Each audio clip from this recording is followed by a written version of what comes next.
हरे कृष्ण। ओम श्री विष्णवे नमः। यह वह समय है जब स्वर्ग के द्वार खुले होते हैं और भगवान श्रीहरि अपने भक्तों के समस्त पापों का नाश करते हैं। उन्हें संतान सुख, मोक्ष और पुण्य का वरदान प्रदान करते हैं।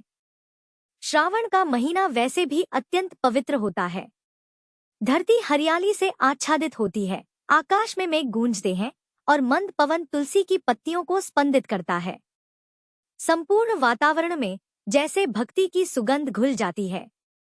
ऐसा प्रतीत होता है जैसे धरती स्वयं व्रत का पालन कर रही हो और आकाश उसकी प्रार्थना में झूम रहा हो। पुत्रदा एकादशी नाम से ही स्पष्ट है कि यह व्रत संतान की प्राप्ति के लिए विशेष रूप से फलदायक है। जो भी श्रद्धा से इस दिन व्रत रखता है उसे संतान सुख की प्राप्ति होती है और जीवन के सभी पापों का अंत होता है। इस बार 5 अगस्त मंगलवार को आने वाली यह पुत्रदा एकादशी विशेष रूप से संतान की प्राप्ति, संतान की सुरक्षा और सभी प्रकार के पापों के प्रायश्चित के लिए व्रत रूप में रखी जाती है। कलयुग के इस अशांत समय में जब इच्छाएं अधूरी रह जाती हैं, जब संतान सुख दुर्लभ हो जाता है, तो इस व्रत का श्रद्धा से पालन असंभव को भी संभव कर सकता है। तो आज पुत्रदा एकादशी की कथा से पहले हम आपको लेकर चलते हैं एक ऐसे प्रसंग की ओर जो भगवान श्री हरि और उनके भक्त के मध्य घटित हुआ, जहां भक्ति, भरोसा और भगवान का प्रत्यक्ष चमत्कार देखा गया। इस प्रसंग को सुनने से हमारी श्रद्धा और विश्वास में नव ऊर्जा का संचार होगा और जब श्रद्धा प्रबल होती है तभी व्रत अपना पूर्ण फल देता है। एक बार सदन नाम के एक संत थे जिनका जन्म कसाई कुल में हुआ था। उन्होंने अपने कुल के व्यापार को अपनाया। अब वह कसाई बाड़े से मांस लाकर बेचा करते और खूब भजन करते थे। वह ऐसे ज्ञानी महात्मा थे कि बड़े बड़े संत उनसे सत्संग सुनने जाते थे। एक बार वह भगवान जगन्नाथ जी के दर्शन करने के लिए चले। पहले के समय में आजकल की तरह सवारियां यातायात के साधन नहीं थे। पहले अक्सर लोग पैदल ही जाया करते थे, तो पैदल यात्रा करनी होती थी। अब एक बार वह गांव में भिक्षा मांगकर खाने के लिए गए। संतों में एक भगवतिक आकर्षण होता है। उनका रूप भले ही बिगड़ा हुआ दिखाई दे, उनके वस्त्र भले ही आकर्षक ना हो, सुंदर ना हो, लेकिन उनको देखते रहने और उनसे बात करने का अनायास ही मन करता है। अब जिस घर में सदन कसाई भिक्षा मांगने गए थे, उस घर की महिला उन्हें देखकर आकर्षित हो गई। उसने कहा कि मेरी इच्छा है कि आज आप हमारे घर आकर भोजन कर लीजिए। उन्होंने उस महिला का भाव देखते हुए कहा कि ठीक है। अब उनसे करुणावश यह गलती हो गई कि उन्होंने उस महिला का प्रस्ताव स्वीकार कर लिया। शास्त्र आज्ञा करता है कि संतों को 5 घरों के दरवाजे के बाहर से ही मांग कर लेना चाहिए। संतों को घर के अंदर जाने की आज्ञा नहीं है। दरवाजे से जोर से 3 बार तक आवाज देकर फिर आगे बढ़ जाना चाहिए। संतों को उदर पोषण करके भजन करने के लिए, यानी पेट भरकर भोजन करने के बाद भजन करने के लिए केवल रोटी मांगने का ही अधिकार है। लेकिन सदन जी ने आमंत्रण स्वीकार कर लिया और उस महिला के घर के भीतर चले गए। अब महिला ने उन्हें भीतर ब्याने के बाद पूछा कि आप कहाँ जा रहे हैं, यह जानने पर कि वह जगन्नाथ जी के दर्शन करने जा रहे हैं। उस महिला ने कहा कि रात होने में थोड़ा ही समय रह गया है, आप कहीं ना कहीं तो रुकेंगे ही। एक काम कीजिए, आज आप हमारे ही घर पर रुक जाइए। सदन जी के दयालु हृदय की वजह से अब उनसे दूसरी गलती भी हो गई। पहली गलती तो यह हुई कि उन्होंने एक महिला के कहने पर उसके घर में भोजन करने का आमंत्रण स्वीकार करा। दूसरा, उसके घर पर विश्राम करने के बारे में कहा तो वह तैयार हो गए। तो यह दूसरी गलती उनसे हुई।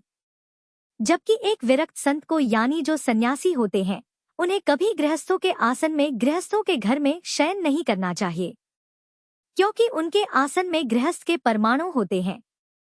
अगर कभी शयन करने का भाव बने भी तो घर के बाहर छप्पर में या फिर खुले आंगन में या फिर गांव के किसी मंदिर में ही सोना चाहिए।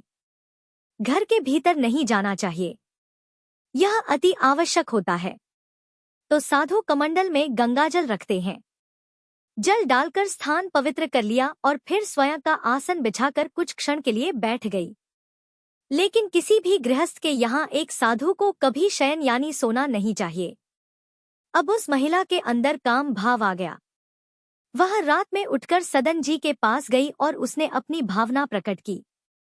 तो सदन जी ने उससे कहा कि तुम्हारा पति है, तुम ऐसे निकृष्ट बातें क्यों सोचती हो। अब काम के प्रति आसक्त उस महिला ने संत की बातों को किसी दूसरे ही तरीके से ले लिया।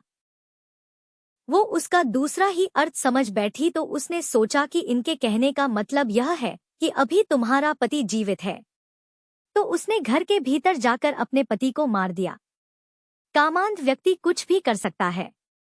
उसने इसके बाद जाकर सदन जी को इसके बारे में बताया। जब उन्होंने सुना तो वह बोले कि अरे यह तो महान पाप है, यह तो महान अपराध तुमने किया है। अरे तू कैसे निकृष्ट स्त्री है, तेरी भावना ऐसी कैसे हो गई। उन्होंने उसे बहुत डांटा। अब जैसे ही वह घर से बाहर निकलने लगे तो उस महिला ने उन्हें रोका और धमकी दी कि अगर मैंने शोर मचा दिया तो तुम यहाँ से जिंदा नहीं जा पाओगे। सदन जी ने कहा कि मुझे मृत्यु स्वीकार है लेकिन गलत आचरण स्वीकार नहीं है। अब उस महिला ने देखते ही देखते खूब हल्ला मचा दिया। अब वो चीख चीख कर गांव वालों को बुलाने लगी, रोने विलाप करने लगी और चीख चीख कर चिल्लाकर कहने लगी कि देखो रात में इनको साधु समझकर हमने अपने यहाँ रहने दिया, लेकिन रात में इन्होंने मुझे छेड़ने की कोशिश की और जब मेरे पति ने विरोध किया तो इन्होंने मेरे पति की हत्या कर दी और मुझे छेड़ने के लिए तैयार हो गए। वह तो मैंने हल्ला मचा दिया और आप लोग आ गए, नहीं तो जाने यह मेरे साथ क्या करते। गांव वालों ने उस महिला की बातों पर विश्वास करके उनकी पिटाई कर दी और उन्हें बांध दिया और अगली सुबह उन्हें राजा के पास लेकर गए। इधर सदन जी मुस्कुरा रहे थे, सोच रहे थे कि जगन्नाथ जी आपने तो बड़ी ही सुंदर लीला की है। भक्तों के सामने संसार थोड़ी होता है, केवल भगवान होते हैं। भक्त तो केवल भगवान को ही देखता है, जैसे सारी यह सब लीलाएं उनकी ही हो। अब राजा के सामने सदन जी को पेश किया गया। राजा ने सदन जी से कहा कि हम आपकी ही स्वीकृति से दंड देंगे, जो आपको स्वीकार हो वैसी ही सजा आपको देंगे। अब पहले आप यह बताइए कि आपने अपराध क्या किया है। अब संतों की भाषा तो केवल संत ही समझ सकते हैं। अब उन्होंने कहा महाराज बिना अपराध के दंड कैसे हो सकता है, कोई ना कोई अपराध तो हुआ ही होगा, इसलिए भगवान ने मुझे पवित्र करने के लिए दंड दिया है। अब सदन जी यह भी जान रहे हैं कि कोई ना कोई पाप किसी पिछले जन्म का बाकी तो है ही, जिसकी वजह से इस जन्म में प्रभु उन्हें फंसाकर पिटवा रहे हैं। राजा इस भाव को समझ नहीं पाए तो उन्होंने सजा दे दी कि इनके दोनों हाथ काट दिए जाएं और उसके बाद इन्हें छोड़ दिया जाए। वह साधु थे इसलिए राजा ने उन्हें प्राणदंड नहीं दिया, केवल हाथ काटने की सजा दे दी। इधर सदन जी सजा मिलने के बाद सीधे भगवान जगन्नाथ जी के सामने गए और वहां जाकर उन्होंने कहा आप तो सब जानते ही हैं, मेरी तो आपको प्रणाम करने की इच्छा थी प्रभु, अब तो मेरे हाथ ही नहीं है। लेकिन फिर भी उन्होंने अपने कटे हुए दोनों हाथों से उन्हें जोड़कर जैसे ही प्रणाम करने के लिए प्रयास किया कि उनके दो नए हाथ निकल आए। उनको जो मार पड़ी थी उसके वह चिन्ह भी गायब हो गए। अब उनका शरीर एकदम हस्तपष्ट स्वस्थ और तेजस्वी हो गया।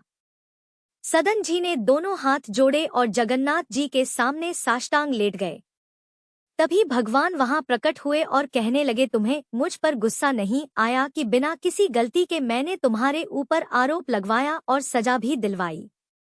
तब सदन जी ने ठाकुर जी से कहा प्रभु मुझे तो आपकी हर चेष्टा में केवल और केवल प्यार ही दिखाई देता है, जरूर यह सब करने के पीछे भी आपका प्रेम ही होगा। तो ऐसे थे सदन कसाई और उनके ठाकुर जी।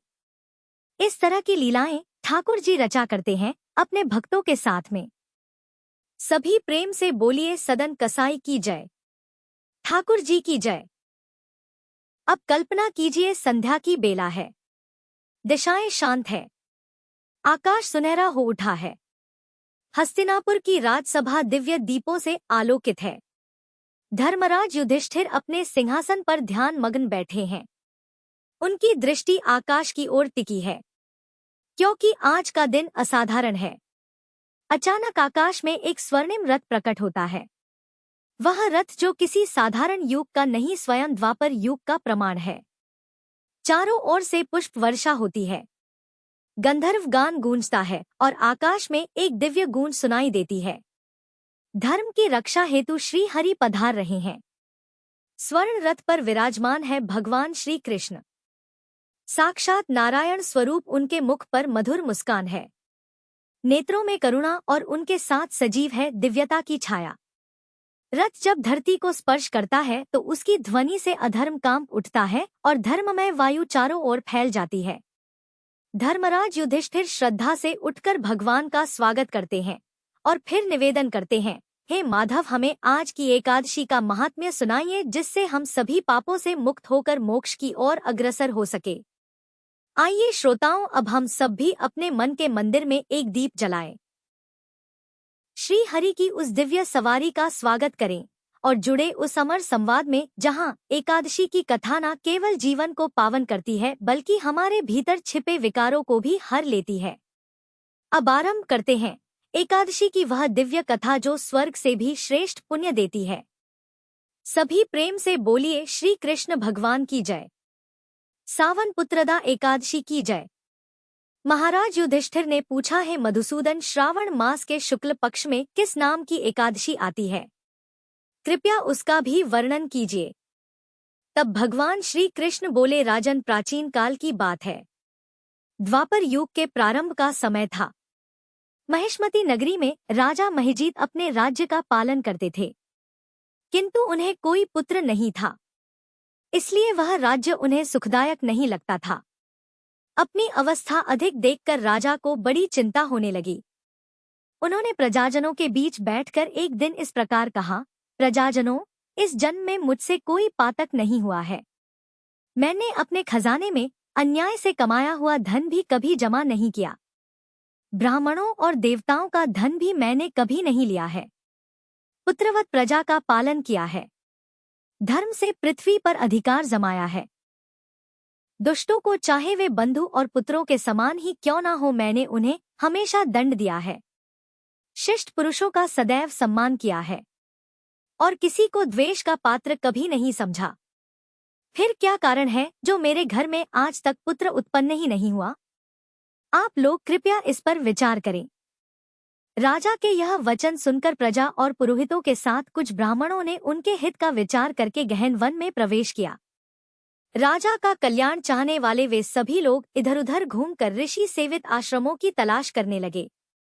इतने में ही उन्हें एक आश्रम पर मुनि श्रेष्ठ लोमस जी के दर्शन हुए। लोमस जी धर्म के तत्वज्ञ, संपूर्ण शास्त्रों के विशिष्ट विद्वान, दीर्घायु और महात्मा है। उनका शरीर लोम से भरा हुआ है। वे ब्रह्मा जी के समान तेजस्वी हैं। एक एक कल्प बीतने पर उनके शरीर का एक लोम अर्थात रोम विक्षण होता है, टूट कर गिरता है, इसीलिए उनका नाम लोमश हुआ है। वे महामुनि तीनों कालों की बात जानते हैं। उन्हें देखकर सभी लोगों को बड़ा हर्ष हुआ। लोगों को अपने निकट आया देखकर लोमस ऋषि ने पूछा, तुम सब लोग यहाँ किस लिए आए हो? अपने आने का कारण बताओ। तुम लोगों के लिए जो भी हितकर कार्य होगा उसे मैं अवश्य ही करूंगा। प्रजाजनों ने कहा, है ब्राह्मण, इस समय महिजीत नाम वाले जो राजा हैं, उन्हें कोई पुत्र नहीं है। हम लोग उन्हीं की प्रजा हैं जिनका उन्होंने पुत्र की तरह पालन किया है, लेकिन उन्हें पुत्रहीन देखकर उनके दुख से दुखी होकर हम तपस्या करने का दृढ़ निश्चय करके यहाँ आए हैं। हे द्विजोत्तम राजा के भाग्य से हमें इस समय आपका दर्शन प्राप्त हुआ है और महापुरुषों के दर्शन से ही मनुष्यों के सब कार्य सिद्ध हो जाते हैं। मुन, अब हमें उस उपाय का उपदेश कीजिए जिससे हमारे राजा को पुत्र की प्राप्ति हो। उनकी बातें सुनकर लोमश ऋषि 2 घड़ी के लिए ध्यान मगन हो गए। इसके बाद राजा के प्राचीन जन्म का वृतांत जानकर उन्होंने कहा, प्रजावंत सुनो, राजा महिजीत पूर्व जन्म में मनुष्यों को चूसने वाला धनहीन वैश्य था और वह वैश्य गांव गांव घूमकर व्यापार किया करता था। एक दिन ज्येष्ठ के शुक्ल पक्ष में दशमी तिथि को जब दोपहर का सूर्य तप रहा था, वह किसी गांव की सीमा में एक जलाशय पर पहुंचा। पानी से भरा हुआ जलाशय देखकर वैश्य ने वहां जल पीने का विचार किया। इतने में ही वहां अपने बछड़े के साथ एक गौ भी आ पहुंची। वह प्यास से व्याकुल और गर्मी से पीड़ित थी। इसलिए तालाब में जाकर जल पीने लगी। लेकिन वैश्य ने पानी पीती हुई उस प्यासी गाय को हाँक कर दूर हटा दिया और स्वयं पानी पीने लगा। उसी पाप कर्म के कारण राजा इस समय पुत्रहीन हुए हैं। किसी जन्म के पुण्य से इन्हें निष्कंटक राज्य की प्राप्ति हुई है। प्रजाजनों ने कहा, मुनि, किंतु पुराणों में तो उल्लेख है कि प्रायश्चित रूप पुण्य से ही पाप नष्ट होते हैं। इसलिए कृपया ऐसे पुण्य कर्म का उपदेश कीजिए जिससे उस पाप का नाश हो सके। तब लोमश ऋषि बोले, प्रजाजनों, श्रावण मास के शुक्ल पक्ष में जो एकादशी होती है वह पुत्रदा के नाम से विख्यात है। वह मनोवांछित फल प्रदान करने वाली है। तुम सब उसी व्रत का पालन करो। यह सुनकर प्रजाजनों ने मुनि को नमस्कार किया और नगर में आकर विधि पूर्वक पुत्रदा एकादशी के व्रत का अनुष्ठान किया। उन्होंने विधि पूर्वक जागरण भी किया और उसका निर्मल पुण्य राजा को अर्पण कर दिया। कुछ ही समय में रानी ने गर्भ धारण किया और प्रसव का समय आने पर एक स्वस्थ और बलवान पुत्र को जन्म दिया। इस प्रकार पुत्रदा एकादशी के इस पावन महात्म्य को सुनकर मनुष्य पापों से मुक्त हो जाता है और यह लोक में सुख पाकर परलोक में स्वर्गीय गति को प्राप्त करता है। प्रिय श्रोताओं, जब जब एकादशी का पावन दिन आता है तबत एक दिव्य स्मरण हमारे भीतर जागता है। वह है गारस माता का स्मरण। यह मात्र कोई देवी नहीं बल्कि एक शक्ति, एक भक्ति और व्रत के पीछे छिपी आत्मा है। जिस तरह दीपक में बाती और तेल दोनों होते हैं, उसी प्रकार हर एकादशी के व्रत में ग्यारस माता की कृपा और उनकी अनुभूति छुपी हुई होती है। गारस माता वो शक्ति है जो हर व्रती के संकल्प की रक्षा करती है, हर साधना में स्थिरता देती है और व्रत के पुण्य को भगवान विष्णु तक पहुंचाती है। ऐसा कहा जाता है कि जो भक्त एकादशी का व्रत करते हैं परंतु गारस माता को नहीं जानते, उनके व्रत अधूरे रहते हैं। गारस माता का ध्यान करने से व्रत की निष्कलंकता बनी रहती है, अनजाने पापों का क्षय होता है और व्रती की भावना सीधे भगवान के हृदय तक पहुंचती है। तो आइए अब सावन पुत्रदा एकादशी की कथा के बाद हम जानते हैं गारस माता की महिमा और कथा के बारे में, ताकि जब हम एकादशी व्रत करें तो वह पूर्णता को प्राप्त हो और गारस माता स्वयं हमारे जीवन को भक्ति, शांति और संकल्प बल से भर दें। एक बार एक राज्य का राजा बहुत ही बुद्धिमान और बलशाली था। वह राजा हमेशा अपनी प्रजा का भी बहुत अच्छे से ध्यान रखता था। प्रजा भी राजा को बहुत प्रेम करती थी। राजा की 2 बेटियां थीं। राजा अपनी दोनों बेटियों से बहुत स्नेह करता था। राजा की छोटी बेटी देखने में बहुत सुंदर और आकर्षित थी और राजा की बड़ी बेटी छोटी बेटी के मुकाबले थोड़ी कम सुंदर थी। राजा की छोटी बेटी माता की पूजा किया करती थी और सभी लोग राजा की छोटी बेटी से बहुत प्रेम करते थे, उसकी प्रशंसा किया करते थे। राजा भी अपनी छोटी बेटी को बड़ी बेटी से अधिक प्रेम करता था, जिसके कारण राजा की बड़ी बेटी को अपनी ही छोटी बहन से बहुत नफरत होने लगी थी। धीरे धीरे समय बीता। दोनों राजकुमारियां जब बड़ी हो गई तब पड़ोस के राज्य में रहने वाला एक राजकुमार राजा की बड़ी बेटी के लिए रिश्ता लेकर आया। लेकिन जैसे ही उस राजकुमार की दृष्टि राजा की छोटी बेटी पर पड़ी तो वह राजकुमार राजा की छोटी बेटी पर आकर्षित हो गया और छोटी बेटी से पहली ही नजर में प्रेम करने लगा। उस राजकुमार ने अब राजा की बड़ी बेटी के साथ विवाह करने से मना कर दिया। उसने राजा से कहा कि महाराज, मैं तो आपकी छोटी बेटी से ही विवाह करना चाहता हूँ। यह सब देखकर अब तो राजा की बड़ी बेटी अपनी छोटी बहन से बहुत अधिक क्रोधित हो गई और राजा की बड़ी बेटी ने अपनी छोटी बहन को अपना सबसे बड़ा शत्रु मान लिया। राजा की बड़ी बेटी ने अपनी छोटी बहन से बदला लेने का निर्णय किया, तो राजा की बड़ी बेटी ने अपनी छोटी बहन को जान से ही मारने का उपाय सोचा। अब बड़ी बेटी ने अपनी छोटी बहन को मारने के लिए सबसे पहले एक लड्डू में जहर मिलाकर अपनी छोटी बहन को खाने को दे दिया। छोटी बहन बहुत भोली थी, उसे अपनी बड़ी बहन के षड्यंत्र के बारे में कुछ भी नहीं पता था, तो उसने वह लड्डू खा लिया। लेकिन आश्चर्य की छोटी बहन को लड्डू खाने के बाद भी कुछ नहीं हुआ, तो बड़ी बहन यह सब देखकर बहुत आश्चर्यचकित रह गई। लेकिन अब भी बड़ी बहन ने हार नहीं मानी। जब एक रात उसकी छोटी बहन कमरे में सो रही थी तब उसने एक मटके में सांप रखकर उसके कमरे में छोड़ दिया। लेकिन सांप भी छोटी बहन का कुछ नहीं बिगाड़ पाया। जिसके बाद बड़ी बहन ने अपनी छोटी बहन से कहा कि चलो बहन, हम लोग कुएं से पानी भरकर लाते हैं। छोटी बहन चलने के लिए तैयार हो गई। तब पानी भरने के बहाने बड़ी बहन उसे कुएं के पास ले गई और कुएं में धक्का दे दिया। लेकिन तब भी छोटी बहन को कुछ नहीं हुआ, क्योंकि हर बार गारस माता उसकी रक्षा कर रही थी और उधर बड़ी बहन अपने सारे प्रयास के बाद भी लगातार असफल हो रही थी, जिस कारण वह और अधिक क्रोधित हो गई। फिर उसने अपनी छोटी बहन के पास जाकर उससे प्रश्न किया कि मेरी छोटी बहन, क्या तुमको पता है कि भगवान ने सबकी मृत्यु एक निश्चित समय पर लिखी है और कैसे तुम्हारी या मेरी मृत्यु होगी? क्या तुम यह जानती हो? तब छोटी बहन ने अपनी बड़ी बहन को बताया कि हाँ दीदी, बाकी का तो नहीं पता, लेकिन मैं जानती हूँ कि मेरी मृत्यु कैसे होगी। छोटी बहन से यह सारी बात सुनकर अब तो बड़ी बहन मन ही मन प्रसन्न होने लगी। तब उसने छोटी बहन से कहा कि बहन, तब मुझे बताओ कि तुम्हारी मृत्यु का राज क्या है। अब छोटी बहन ने अपनी बड़ी बहन से कहा कि दीदी, मेरी मृत्यु तो एक तोते में है। जो तोते के गले में एक हार है उससे ही मेरी मृत्यु होगी। जब तक कोई भी व्यक्ति तोते को मारकर उस हार को अपने गले में पहनेगा तो मैं मूर्छित हो जाऊंगी, और जैसे ही उस हार को अपने गले से उतारेगा तो मैं वापस जीवित हो जाऊंगी। अपनी छोटी बहन की मृत्यु का राज जानकर अब तो बड़ी बहन बड़ी खुश हुई।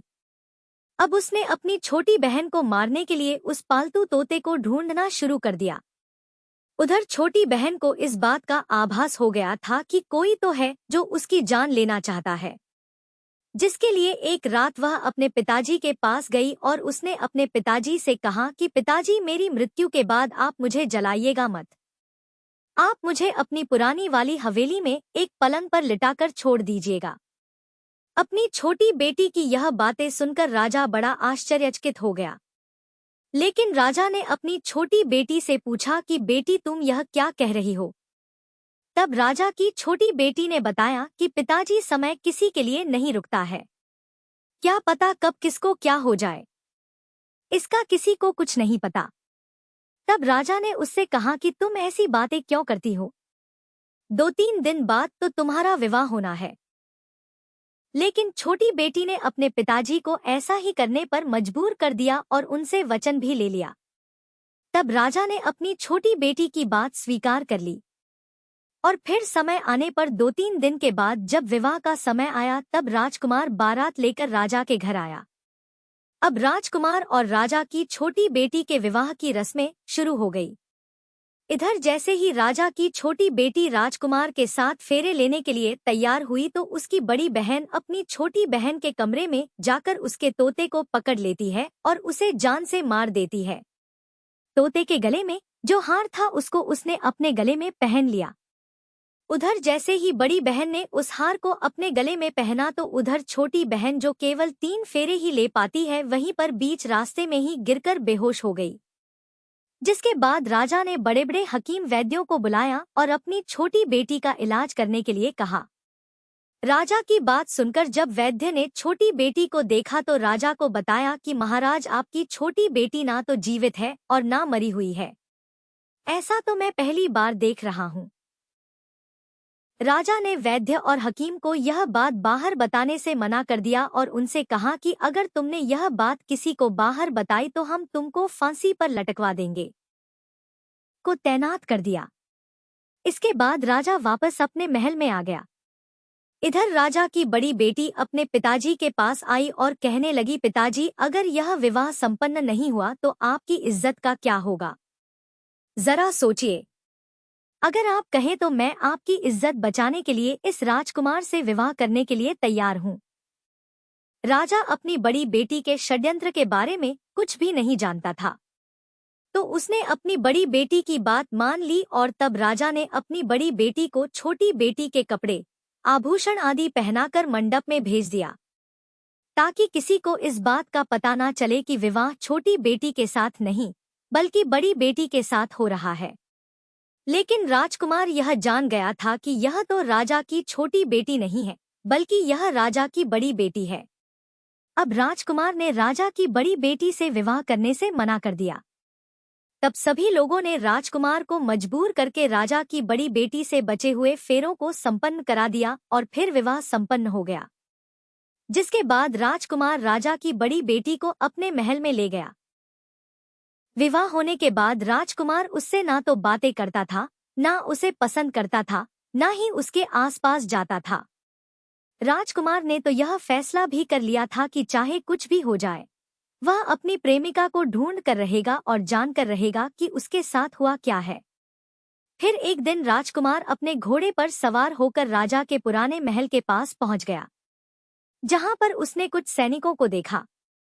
महल के पास पहुंचकर राजकुमार ने जब महल को ध्यान से देखा तो वह समझ गया कि यह तो हमारे ससुर जी का ही महल है। तब राजकुमार ने सैनिकों से पूछा कि तुम लोग यहाँ क्या कर रहे हो और इस महल के अंदर उस पलंग पर कौन लेटा है। जिसके बाद राजा के सैनिकों ने बताया कि यहाँ पर राजा की छोटी बेटी लेटी है। यह सुनकर राजकुमार तो बड़ा प्रसन्न हुआ और वह तुरंत अपनी प्रेमिका के पास पहुंच गया, उसकी सेवा करने लगा। जैसे ही रात हुई तो राजा की छोटी बेटी उठकर खड़ी हो गई। अब तो राजकुमार यह सब देखकर और खुश हो गया। उसने अपनी प्रेमिका से पूछा कि तुम यहाँ क्या कर रही हो? तुम मेरे साथ मेरे घर चलकर रहो। तुमने विवाह बीच में से अधूरा क्यों छोड़ दिया? तब राजकुमारी ने राजकुमार को सारी बातें बता दी कि मेरी जान एक तोते में बसती थी और यह बात मैंने सिर्फ अपनी बड़ी बहन को बता दी थी। मुझे पता है कि उसने ही मुझे मारने का प्रयास किया है। उसके पास एक हार है जिसको वह सुबह पहन लेती है और रात को उतार कर रख देती है। जब तक वह हार को पहने रखती है तब तक मैं मूर्छित रहती हूँ, और जैसे ही वह हार को उतार देती है तो मैं जीवित हो जाती हूँ। और जब तक मेरी बड़ी बहन के पास वह हार रहेगा तब तक मैं ऐसे ही जीवित और मूर्छित होती रहूंगी। अगर मेरी बड़ी बहन के पास जो हार है वह मेरे हाथ लग जाए तो मैं हमेशा के लिए जीवित हो जाऊंगी। सारा रहस्य जानकर राजकुमार ने छोटी राजकुमारी के साथ ही रहने का निर्णय ले लिया और उसने अपने बचे हुए सारे फेरे उस पलंग पर लेटी हुई छोटी राजकुमारी के साथ पूरे कर लिए और अपना विवाह भी पूर्ण कर लिया और वह वहीं पर रहने लगा। देखते ही देखते समय बीतने पर कुछ ही दिनों में छोटी राजकुमारी गर्भवती हो गई। एक दिन राजकुमार को किसी काम से बाहर जाना पड़ा। तब राजकुमारी के पेट में बहुत तेज से दर्द उठा, जिसके बाद उसने एकादशी माता का आह्वान किया। जिसके बाद वहां पर माता प्रकट हुई और उन्होंने उसका प्रसव कराकर उसे प्रसव पीड़ा से मुक्ति दिलाकर एक पुत्र की प्राप्ति करवाई। और वहीं पर अचानक से तभी राजकुमार भी आ गया। राजकुमार ने ग्यारस माता को देखा तो वह आश्चर्यचकित हो गया और उसने तुरंत ग्यारस माता को प्रणाम किया। ग्यारस माता ने राजकुमार से कहा कि जब तुम्हारा पुत्र 5 वर्ष का हो जाए तब तुम अपनी पत्नी का हार इसके गले में डाल देना। देखते ही देखते राजकुमार और राजा की छोटी बेटी का पुत्र 5 वर्ष का हो गया तो राजकुमार अपने बेटे से कहने लगा कि बेटा, मैं कुछ काम से बाहर जा रहा हूँ, तुम अपनी माता का ध्यान रखना। ऐसा कहकर वह वहां से चला गया। लेकिन जब राजकुमार वहां से बाहर जा रहा था तब बड़ी बहन के सैनिकों ने उसे देख लिया और बड़ी बहन को जाकर सारी बातें बता दी। इसके बाद बड़ी बहन ने अपनी छोटी बहन के पुत्र का अपहरण करवा लिया और उसको मरवा दिया। छोटी बेटी के पुत्र के 2 टुकड़े उसने करवा दिए। पहला टुकड़ा चक्के के पास छुपा दिया और दूसरा टुकड़ा अपने पलंग के नीचे छुपा लिया। लेकिन ग्यारस माता अपने भक्तों को किसी कष्ट में नहीं देख सकती तो वह अपनी भक्त का दुख दूर करने के लिए एक भिखारिन का रूप धरकर बड़ी बहन के पास गई। जिसके बाद वह वहां पर भिक्षा मांगने लगी तो बड़ी बहन ने अपने नौकरों से कहा कि जाकर भिक्षा दे दो। लेकिन जैसे ही नौकर ग्यारस माता को भिक्षा देने के लिए आए तो माता ने उन्हें मना कर दिया, कहने लगी कि मैं तो तुम्हारी महारानी से ही भिक्षा लूंगी। जिसके बाद बड़ी बहन खुद आकर ग्यारस माता को भिक्षा देने लगी। तब माता एक बिल्ली का रूप धरकर उसके कमरे में चली गई और वहां पर छोटी बेटी के पुत्र के दोनों टुकड़ों को उन्होंने आपस में जोड़ दिया। टुकड़े जुड़ते ही वह राजकुमार वापस जीवित हो गया। तब ग्यारस माता उस नन्हे बालक को वापस लेकर आ गई। अब तक ग्यारस माता ने राजकुमार को सारा रहस्य समझा दिया था। अब राजकुमार अपने बेटे को लेकर बड़ी राजकुमारी के पास गया और कहने लगा कि अगर तुम इसका ध्यान अच्छे से रखोगी तभी मैं तुमसे बात करूंगा। अब वह नन्हा बालक बड़ी राजकुमारी के पास रहने लगा। एक दिन राजकुमार अपने बच्चे से कहने लगा, बेटा आज तुम अपनी माँ से उनके गले का हार मांग लेना। अपने पिता की बात मानकर नन्हा राजकुमार अपनी माँ के पास गया और कहने लगा, माँ मुझे तुम्हारा हार चाहिए। यह सुनकर बड़ी राजकुमारी पहले तो बहुत क्रोधित हुई, पर उसे याद आया कि राजकुमार ने कहा था कि अगर मैं इस बच्चे का ध्यान अच्छे से रखूंगी तो ही वह मुझसे बात करेंगे, जिस कारण उसने अपने गले में पहना हुआ वह हार उस बालक को दे दिया और बालक ने वह हार तुरंत ले जाकर अपने पिता को दे दिया। तभी राजकुमार अपने बेटे को लेकर वहां से जाने लगा और अपनी पत्नी से कहने लगा कि मैं आज शाम को तुम्हारे साथ आकर खाना खाऊंगा। ऐसा कहकर वह अपने बेटे को लेकर वहां से चला गया, जिसके बाद वह सीधा राजा के पास गया और उन्हें सारी बातें सच सच बता दी। राजा अपनी बड़ी बेटी की सारी करतूतें सुनकर बहुत क्रोधित हुए। साथ ही उन्होंने अपनी ही परवरिश पर दोष भी लगाया और इसके अलावा राजकुमार को अपनी छोटी बेटी के साथ रहने के लिए आदेश दे दिया। इस प्रकार गारस माता की कृपा से राजकुमार और राजा की छोटी बेटी अपने पुत्र के साथ सुखपूर्वक रहने लगे। प्रेम से बोलिए एकादशी माता की जय। अगर आपको यह कथा भावपूर्ण और उपयोगी लगी हो तो कृपया इसे लाइक करें, शेयर करें और हमारे चैनल को सब्सक्राइब करना न भूलें। जय श्री हरि। हरि बोल।